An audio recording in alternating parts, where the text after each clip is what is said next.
Pasamos a Diego Borja y después cerramos con Eduardo Crespo. Diego. Bueno, muchas gracias. En primer lugar, quiero agradecer a la gente del CEFIT que me ha invitado por primera vez. Espero que No, pues son locos. sigan cometiendo las locuras. Yo cualquier cosa, yo digo cualquier cosa. Les agradezco la invitación.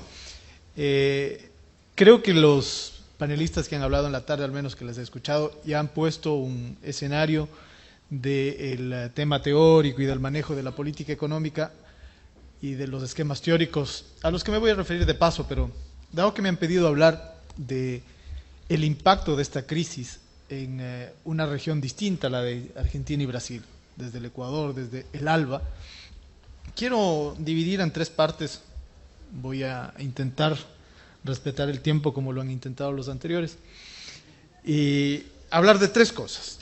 La primera es el espacio desde el cual yo estoy hablando. Yo empiezo contándoles una anécdota. Como regalo de Navidad, el 23 de diciembre del 2008, el presidente Rafael Correa me invita a ser ministro de Política Económica en el Ecuador. Y yo le acepto. Locura en realidad, porque estábamos precisamente viviendo el momento más duro probablemente de la crisis económica que ha vivido el Ecuador y América Latina, América del Sur, desde hace mucho tiempo. Escenario, finales de diciembre del 2008. Había caído el precio del petróleo. Tuvimos en ese año precio del petróleo en junio de $108 por barril y en enero del 2009 tuvimos de $19 por barril. Un país que vive básicamente del petróleo, de la exportación de gente y de ciertas otras exportaciones privadas, básicamente postres, porque exportamos banano, café, cacao, camarón, flores, fácilmente sustituibles por cualquier otra cosa. Entonces estábamos realmente en una situación extremadamente compleja para la economía y para las previsiones. Le acepté el cargo en la base aérea de Quito, ¿no? Porque el presidente viajaba, me convocó ahí con una condición. Yo conozco a Rafael desde hace mucho tiempo. Él era dirigente estudiantil de la Universidad Católica de Guayaquil cuando yo era dirigente estudiantil de la Católica de Quito. Somos más o menos contemporáneos. Él se guarda bastante mejor que yo. Y yo le dije con una condición, presidente, que en esta ocasión la factura de la crisis no la pagan los pobres. Y él aceptó. Y creo que lo hicimos bien, porque fue uno de los pocos países que en el año 2009 no decreció. Tuvimos una tasa de crecimiento más bien positiva e hicimos lo que decía Emanuel temprano acá, una política contracíclica desde todo punto de vista. Expandimos el gasto, expandimos la inversión, expandimos todos los subsidios que se pueden imaginar, subsidio a las personas pobres, subsidio a las personas que cuidan a discapacitados, subsidio a los ancianos, subsidio a la vivienda, subsidio a una cantidad de cosas, claro, con una crítica feroz de los medios de comunicación y de los grupos privados y poderosos del Ecuador, porque claro, cuando subsidias con $30 a una familia pobre, te empapelan por los periódicos, pero cuando les das un subsidio de $8.000 millones a los banqueros que quebraron el Ecuador en 1999, te aplauden. Entonces nosotros hicimos lo contrario, subsidiamos a la gente pobre y crecimos.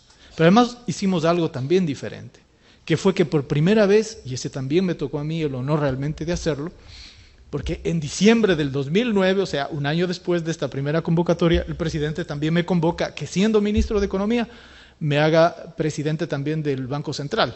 Y le acepto, también locura. Pero le acepté porque decidimos algo fundamental en ese momento. Por primera vez en la historia del Ecuador, país dolarizado, decidimos traer la reserva, que por ley en algunos casos, por norma jurídica en algunos casos, tenía que invertirse en los bancos privados extranjeros, AAA, calificados por las calificadoras que sabemos cómo califican después, especialmente de los casos de Grecia. Teníamos que invertirlas en los bancos privados y por otro lado, recibiendo por cierto el 0.4% de rentabilidad, y por otro lado, endeudarnos al 8%. Decidimos traer las reservas al país, trajimos las reservas, inyectamos a través de la banca pública ecuatoriana, se fue para vivienda, para créditos a los campesinos, para créditos a los productores, para créditos a los pescadores, a los artesanos, a los emprendedores jóvenes, y la economía creció.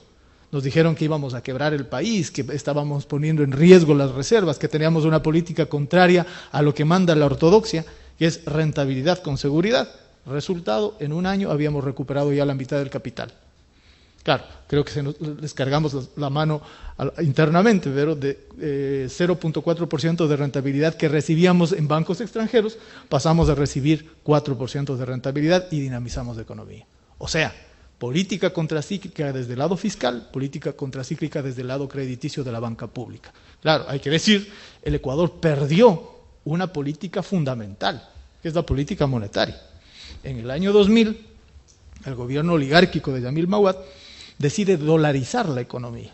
Claro, habíamos tenido como uno de los consultores 2 años antes al famoso Cavallo, ¿no? Que ya nos proponía dolarizar la economía en el 96. En ese año Abdalá Bucaram, loco como es, resistió. Maguad, cuerdo como decía que era, dolarizó la economía. Pero la dolariza previo a una devaluación del 400%. De 5.000 sucres por dólar, que estaba el tipo de cambio en la calle, en diciembre de 1999 pasamos a 25.000 sucres por dólar en devaluación oficial hecha por el gobierno el 9 de enero del 2000. Dolarizamos la economía y claro, el efecto inmediato fue el ajuste real. Nos encanta a los economistas utilizar eufemismos de esta naturaleza. Como ya la economía no podía ajustarse por lo monetario, se ajustó por lo real. ¿Qué significó eso? 3 millones de ecuatorianos salieron afuera como migrantes, sobre todo a España, no porque tengamos raíces españolas ni europeas como acá. No, nuestros apellidos son Chuquimarca, Quispe, de esa naturaleza, es decir, indios, montubios, gente pobre de la costa y de la sierra, marginales, que fueron a buscar espacio de vida en España y en Italia, en un momento en el cual todavía no vivía la crisis Europa que está viviendo y que por supuesto también hoy día nos impacta por el lado de la remesa de los emigrantes. Se dolariza la economía, perdemos un instrumental de política fundamental y por tanto en el año 2009, que es el que les comentaba, teníamos que hacer uso y abuso de la política fiscal y de la política crediticia de la banca pública, y eso hicimos y logramos más o menos capear el temporal. El Ecuador creció en el año 2009, creció mucho más en el año 2010, luego hemos tenido una disminución en la tasa de crecimiento como para ajustar a los términos históricos. Esa era la primera anécdota que les quería comentar, en el sentido de que desde una postura política, haciendo caso de algunos temas de la política económica, de la teoría, etcétera, decidimos aplicar en el Ecuador y funcionó. Hay un antecedente también de anécdota que fue cuando Correa es ministro de Economía en el año 2005. Él pasa poco tiempo por el Ministerio de Economía y también, como así nos pone la vida, inmediatamente él sale, lo reemplacé yo en el año 2006. Pero en el año 2006 vivíamos otro escenario en América Latina. No vivíamos el escenario de emergencia de los gobiernos populares, democráticos. No, estábamos en un momento distinto y también económicamente distinto. Pero tomamos también una medida fundamental en ese ministerio. A mí me cupo el honor de recuperar el excedente petrolero. Antes, el Ecuador tenía un esquema de contratos en el cual se le garantizaba a la empresa transnacional, todas las empresas que explotan el petróleo eran transnacionales, se le garantizaba un precio mínimo. En ese momento, estamos hablando del año 2006, cuando el petróleo estaba en $30 por barril, de $26 por barril, y todo lo que está por encima de eso, un 80% iba a manos de las transnacionales y un 20% a manos del Estado. Era realmente un latrocinio legalmente establecido y además intocable. Nosotros decidimos tocar ese latrocinio y dijimos no, al menos del excedente sobre el precio de rentabilidad de los contratos, el 50% va a ser para el Estado.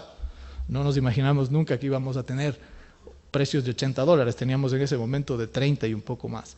Fue una medida adecuada, fundamental, para poder capear una situación de crisis que ya se venía desde el año 2006 y poder contar con recursos suficientes para hacer política contracíclica.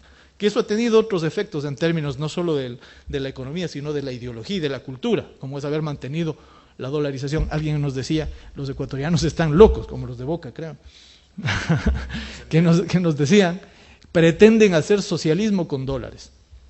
Eso nos ha permitido el precio alto del petróleo. En algún momento tenemos que meterlo mano, yo sé que están grabando acá, no lo voy a decir como quisieran que lo diga, en algún momento tendremos que meterlo en mano, pero en este momento la decisión política ha sido al menos mantener la dolarización por una razón política fundamental. La dolarización creo que es lo único más popular que Correa.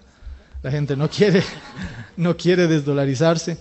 Tenemos una muy mala experiencia con la institucionalidad monetaria en el país. Los salarios reales caían muchísimo antes de la dolarización. Se perdía la posibilidad, no digo de los grandes inversionistas, digo de las familias, no podían tener ninguna posibilidad de planificar su endeudamiento. Se compraba una refrigeradora, tenían que pagar, no sé, 1.000 sucres el primer mes, 2.000 el segundo, 10.000 el tercero, y eso generaba un problema en la planificación de los agentes microeconómicos, no digo de los macro agentes productivos.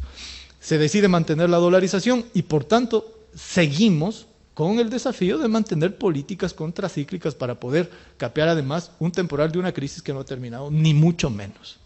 Entro aquí a la segunda parte para no cansar a la gente y poder discutir. ¿Cómo vemos nosotros la crisis? Yo creo que la crisis se ha encargado, y no la última, creo que esto ya es un aprendizaje de casi una década. Vamos a la década, estamos hablando desde el año 2005 para acá. Creo que la crisis se ha encargado de desmontar la ortodoxia en la comprensión de la economía. Y si es que se mantiene la ortodoxia en la aplicación, no es porque no se comprende, es porque hay intereses profundamente potentes, fuertes por detrás que imponen las cosas. Porque nadie, ningún economista, ni Oliver Blanchard, me va a decir que no comprende que las medidas del Fondo Monetario Internacional han sido fracasadas y que el principal agente de subversión, ya no solo en América Latina, sino en otros lugares del planeta, es el Fondo Monetario Internacional. Acá en América Latina, tras las políticas de ajuste, tenían que venir los tanques y las bombas lacrimógenas. Ahora está sucediendo lo mismo en Europa. Y no nos van a decir que no entienden los economistas que eso no funciona. Eso no funciona, porque como decía temprano Emanuel, el ajuste fiscal expansivo, porque además le ponen nombres rimbombantes, es ajuste fiscal para la mayoría, es ajuste vital para la mayoría y expansivo para la minoría. Y eso lo sabemos. Lo están viviendo los españoles, lo están viviendo los griegos, lo van a vivir el resto de los europeos. Yo creo que si es que esto hubiéramos hablado hace algunos meses atrás, tal vez años atrás, se hubiera dicho que esto era parte de una teoría de la conspiración. Pero revisen ustedes los titulares de los últimos días. Manipulación ya expresa, declarada, comprobada de las tasas LIBOR. Manipulación, lo cual por cierto, manipulación de las tasas LIBOR. Lo cual por cierto, como corolario, déjenme decirlo de paso, abre la puerta efectiva, ética y política para una auditoría global de las deudas externas de todos los países. Cosa que ya lo hicimos en el nuestro. Porque esto nos demuestra que dónde está la formación real de los precios, del precio del dinero, si hay una manipulación de los agentes económicos para definir tasas como esta. Y eso abre, por supuesto, la posibilidad de decir Tribunal Internacional de Deudas, cosa que la venimos planteando desde hace mucho tiempo y que creo que hoy políticamente es posible hacerlo. Cierro el paréntesis. ¿Cuándo se hubiera pensado hace algunos años que salga, y lo que ya se decía en corrillos y que hoy día lo dicen en primer titular, incluso por parte de agentes del Senado, de gentes del Senado en los Estados Unidos, el HSBC, implicado en lavado de narcodólares? Y si vemos el HSBC, corazón de la City, ¿no es cierto?, y del eje angloamericano, ¿qué habrá por detrás? Entre paréntesis, el HSBC financió la campaña de uno de los presidentes, ¿no es cierto?, que no mencionamos quién es, el más importante del mundo probablemente. Si eso se hubiera dicho hace varios años atrás, teoría de la conspiración, pero se lo está viviendo hoy día. Acaba de elegirse a un presidente conservador en España y a los pocos meses el pueblo español está pidiendo la salida. Y como locura, porque ¿cómo se entiende de otra manera? Merkel y otros siguen planteando más fortaleza, más rigidez, más endurecimiento del pacto fiscal. Hasta Krugman decía, yo vi en estos días que si es que Merkel sigue con esa tosudez del pacto fiscal, lo que va a llevar es a una profundización mayor de la crisis. Y eso es así. Más allá de que si el empleo natural sea del 5% o de lo que sea, fíjense ustedes la situación. Jóvenes griegos, es noticia de antes de ayer, 51% de menores de 25 años están en desempleo. 50% en España. En el caso de las mujeres, 26% de las mujeres en Grecia están desempleadas. ¿Cómo se sostiene eso? Entonces, todo esto para decir que desde nuestra perspectiva, desde la perspectiva de política económica que hemos impulsado en el Ecuador, que estamos impulsando en el ALBA, nosotros no creemos que la crisis ni es solamente cíclica, ni es temporal, ni es pasajera, porque los hechos nos están demostrando otra cosa.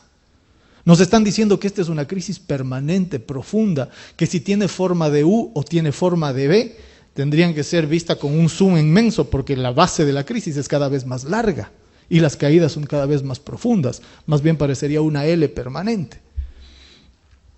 Entonces, desde esa perspectiva nosotros decimos, hay que comprender acá, para poder tener posibilidad de reacción, la naturaleza y profundidad de lo que estamos viviendo. Y lo que estamos viviendo desde nuestra comprensión es una crisis generalizada del sistema del capital, del sistema general del capital, no solo del sistema financiero, no solo es un problema de si eres más orientado hacia la especulación financiera o menos, porque lo que estamos viendo es que en cualquier caso, desde todo punto de vista, lo que se hace es profundizar este esquema de la economía de casino. Ya no sé cuál es la cifra, porque cada vez que se abre una información en el Internet se ve una cifra diferente. Dice que a los Estados Unidos la crisis de las hipotecas les costó al menos un PIB. Hoy veía que aumentaron ya el costo que fue para el Reino Unido el salvataje bancario. Todos los días las cifras de los salvatajes bancarios en España, en Europa, aumentan. Y no se hablan de millones de dólares, se hablan de miles de millones de dólares. Para nosotros es una crisis del sistema del capital. Y si es que no se la observa de esa manera, las medidas que podemos tomar, las acciones que podemos tomar como continente, como parte del continente, como grupo de países, como subregiones, son medidas que pueden no ser suficientes. Lo que hoy día he escuchado sobre el tema del análisis de la economía del Brasil, a mí me deja una sensación de desesperanza. A mí me deja una sensación de preocupación, porque lo que yo estoy viendo es que la economía brasilera tiene la imagen de ser una economía muy potente, pero es tremendamente frágil. Cuando le escucho a Suma decir que están por los 50.000 millones de dólares pagando los intereses de deuda, no sé a cuánto equivalga en el presupuesto general de Brasil, estamos viendo que es una cosa insostenible. Y puede haber por ahí un reventón, a pesar de que las cifras macroeconómicas de América Latina nos pueden decir que estamos viviendo un momento extraordinario para la región. Habría que ver extraordinario también para quién, porque creo que tenemos mucha asignatura pendiente en términos de equidad, en términos de disminución de pobreza, en términos de redistribución, en nuestra misma región, incluso en un periodo histórico en el cual ha habido grandes crecimientos. Al menos en el Ecuador lo tenemos. 38% de pobres sigue siendo agenda pendiente para nosotros. Desde esta perspectiva, entonces, creemos que la acción es mucho más global que políticas contracíclicas adecuadas a nivel doméstico, a nivel local. Creemos que la acción que hay que emprender es una acción de una magnitud muchísimo más grande. En el ALBA lo estamos haciendo.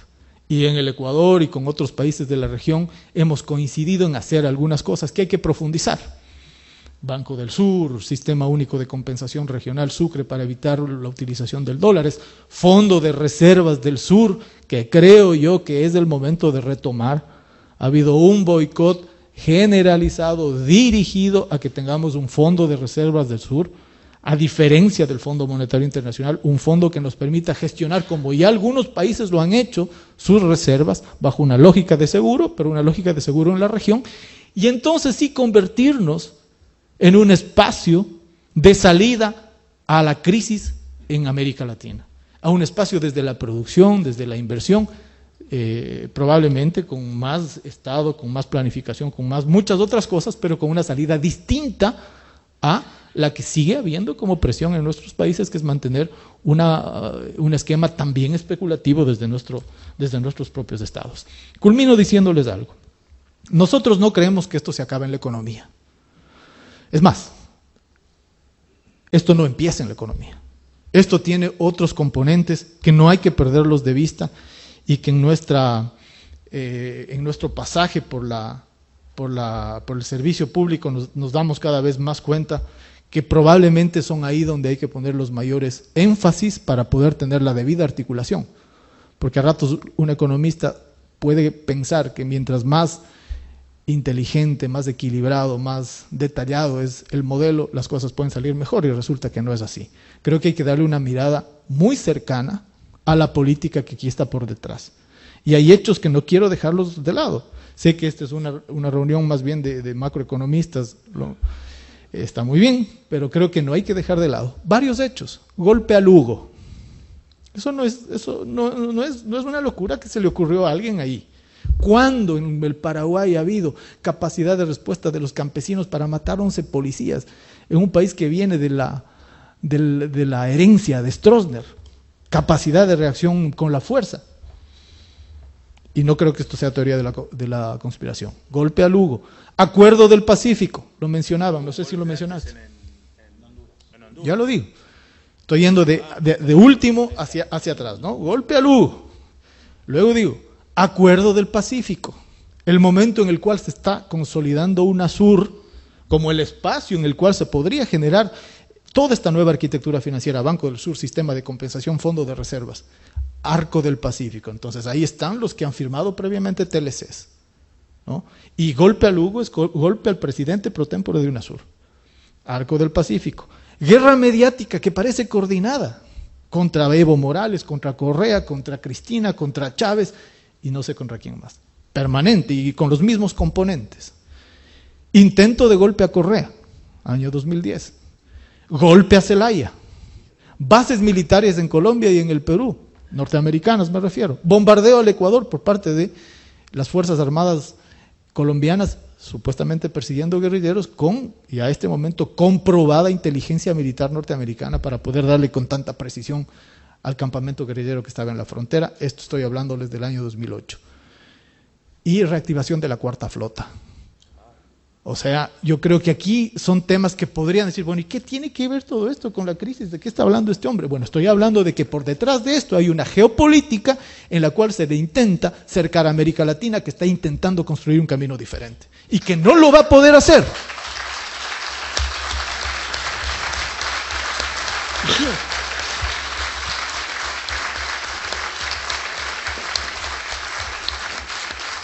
Y que no lo va a poder hacer si nosotros no le echamos una mirada a esa posibilidad de construcción diferente en la cual configuremos un escenario de fuerzas que trascienda lo que hemos venido haciendo.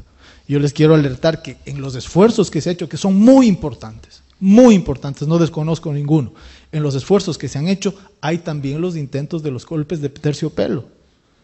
Porque los golpes en el siglo XXI ya no van a ser tan burdos, pues no, bueno, son burdos como lo acaban de hacer con Lugo, eso es impresentable, ¿no? Un juicio político de 3 horas a un presidente, solo un esquema parlamentario del siglo XVIII, ¿no? Podría hacer pensar que podemos creernos en eso, pero creo que los golpes de terciopelo van a ser cada vez más sofisticados, ¿no es cierto? Como no pueden oponerse al Banco del Sur, van a intentar poner en los esquemas de funcionamiento del Banco del Sur los mismos sistemas que ya tienen en el Banco Mundial o en el BID. Como no pueden oponerse a la necesidad de la idea de un banco de desarrollo, que además lo están pensando no en esta, sino en cualquier otra región, van a intentar modificar la agenda de lo que era prioridad. En el Banco del Sur decíamos prioridad, soberanía alimentaria, soberanía de la salud, soberanía de la energía, soberanía del conocimiento. Entonces van a querer reemplazar estos elementos de línea fundamental con otros, donde probablemente lo que se intentará es revalorizar el capital de los mismos de siempre, ¿no? Hay que estar atento a eso. Y eso implica un detalle no solo burocrático, sino también de carácter político. Yo culmino diciéndoles esto, que detrás de todo lo que hay que hacer hay un esfuerzo gigante por seguir consolidando los espacios de concreción política y económica en nuestros países, donde UNASUR, el ALBA, CELAC siguen siendo fundamentales si queremos realmente generar nuevos días para nuestra región. Muchas gracias.